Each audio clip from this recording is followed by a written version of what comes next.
my cake.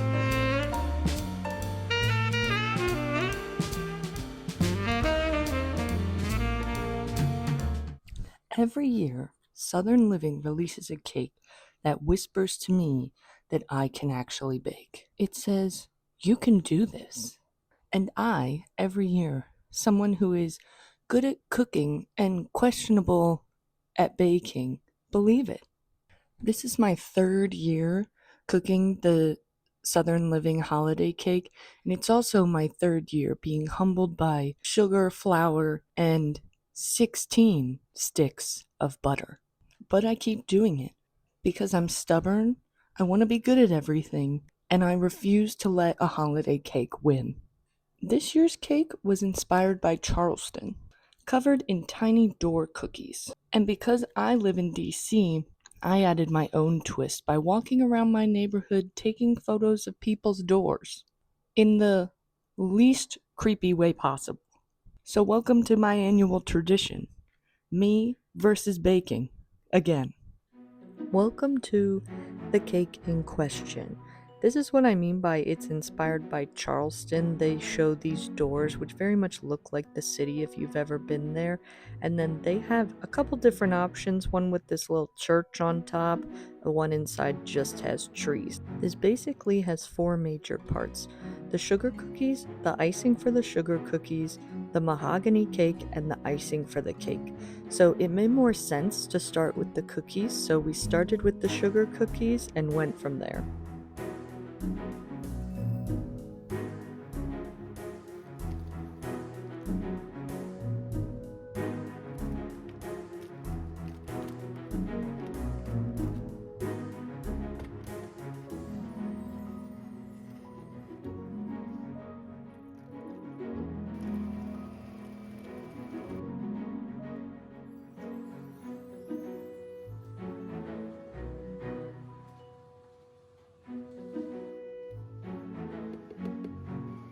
I paid very close attention to the recipe because if you've ever made sugar cookies before, you know they can go downhill very quickly. So getting them rolled out to a good thickness and also making sure your dough isn't too wet or too dry is incredibly important.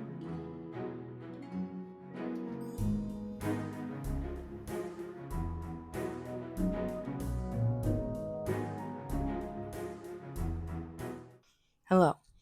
I wanted to talk to you for a moment about my cookie cutters because they're really cool. And you may be like, what makes them cool? Really, not much, but to me, they're very special. These little cookie cutters that are in here, this is the first adult set of cookie cutters I ever got because I was in college and I missed making Christmas cookies. And so I got miniature ones so they would fit in my tiny apartment. And I have kept them ever since. And I love that they're small. I love that a sugar cookie is that size. To me, that makes a lot of sense. Now, these are some OG oldies. I inherited some of these, and some of these are also stolen from my mother's house. You want to know how you know they're old? Because they got that little handle on the front. Look at this distinguished weirdo. He's kind of haunting, but kind of amazing, right? I just love him. And then we have these ones. These are also I inherited.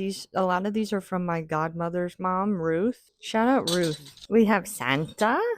We have tree. We have tree. This is the tree I think I'm gonna use for the top. I think it needs some girth to it. What do you think this is supposed to be? Made in the USA, baby. Eagle sound. We have bells. We have stars. I'm surprised Ruth didn't have a Jesus one. She was a little religious. She has angel. Makes sense. But yeah, I love them dearly. I keep them and I'm happy I get to use them. I haven't used them in a couple years too. Do you like the tree? I said you don't think he's creepy but cute? Kind of like me. You're just creepy.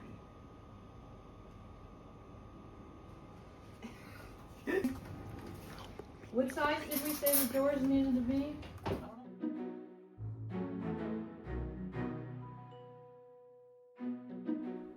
One of my biggest complaints with this cake this year is the instructions on these doors were so vague. It just said use cookie cutters to cut out cookies.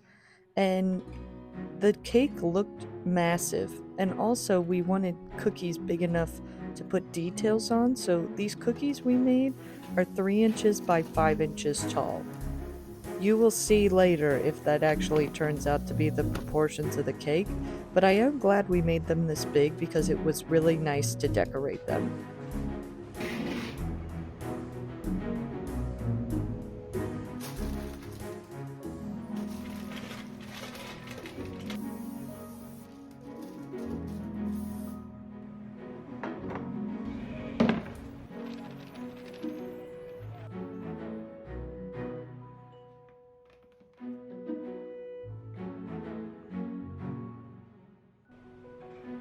The cake itself is called a mahogany cake, and the recipe had a little blurb in it talking about what mahogany cake is.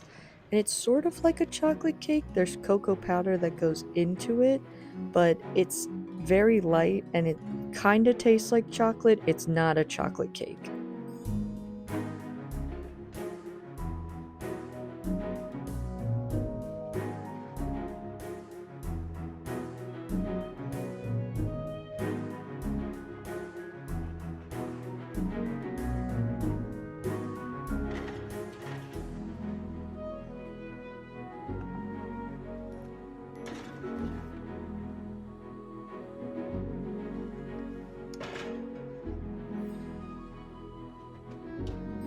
Every year when I bake these cakes, I learn something new about baking. And this year I learned something new about my oven, that the shelves are slanted. And so each of these came out on a heavy angle, which some of them ended up going away, some of them did not. And we just kind of worked with that as we went along.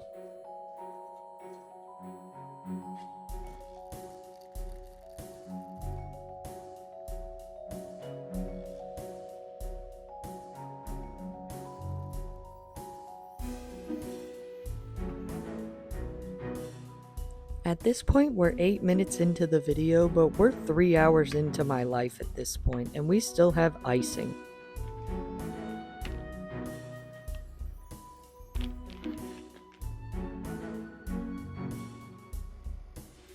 This was not my first rodeo at Royal Icing, but it was my first rodeo at Royal Icing that I knew could not fail. So we got a really good texture, and I figured add more water, figure it out later. We did some color theory on this table, and Aaron and I absolutely slayed these colors. They came out so good. And then we actually tried to make doors from our neighborhood.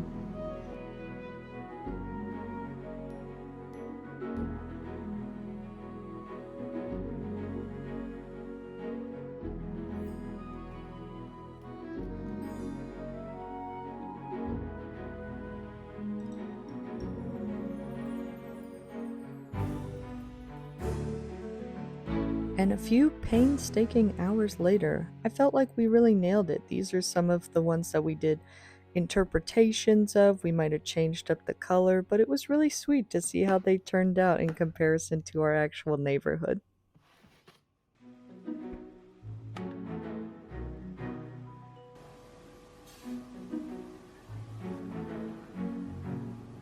This is the last thing we had to actually make. This is the icing for the cake. And let me tell you, it was weird. This is like sugar gravy that then we had to dump out, and then it looked like pudding. This is a really trust the process type of moment.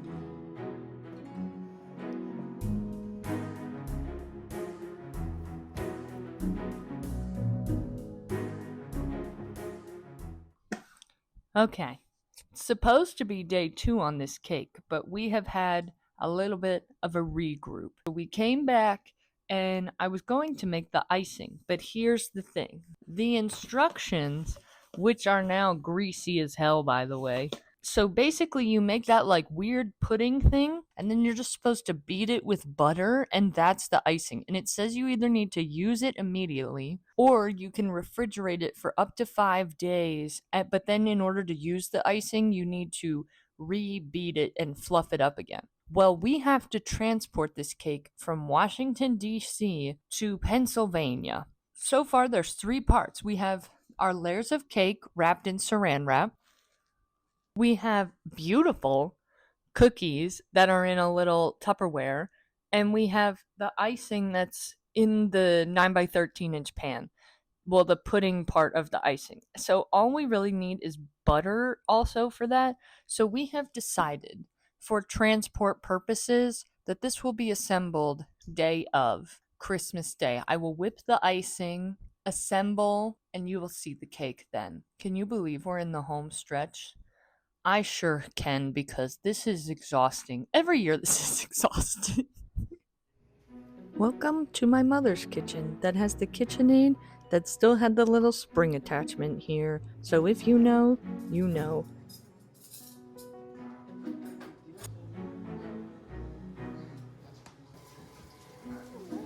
Okay, then I'm not cutting up. We started with the icing. So this is just the whipped butter. They had you whip it with the paddle attachment, switch it to this one. And then I decided add the pudding. This was a nightmare. I mean, messy, crazy. But you know what? After you went through all of this chaos and added vanilla to it, it actually looked like icing, which I was bamboozled by.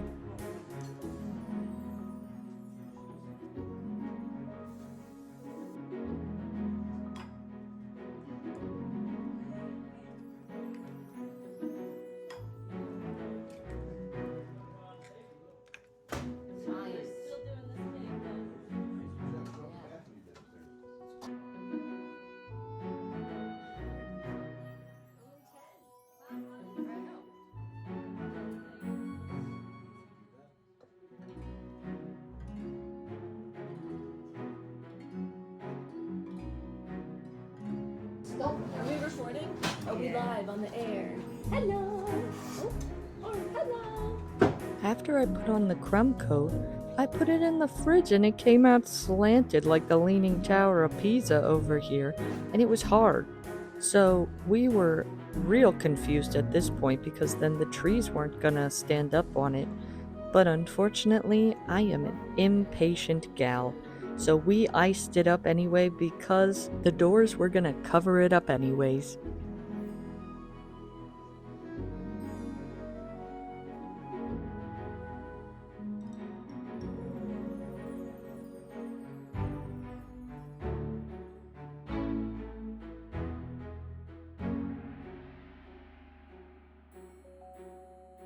As you can see, we made the doors a little too tall, but honestly we made them the right width to go around, so it ended up working out. They all had to go on a little bit of a tilt to cover the tilt of the cake, but that is her. Doors and windows. They're all doors. This one looks like a window. Well, it's a door with a lot of windows, so you're not wrong.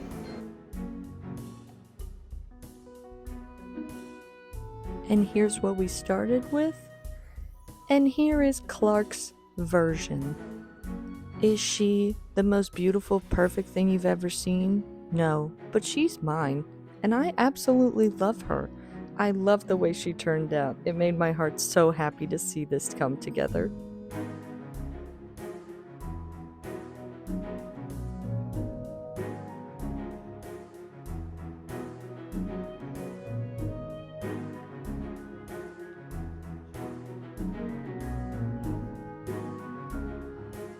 And that is the 2025 Southern Living Holiday Cake. And in case you were wondering, yes, it was delicious.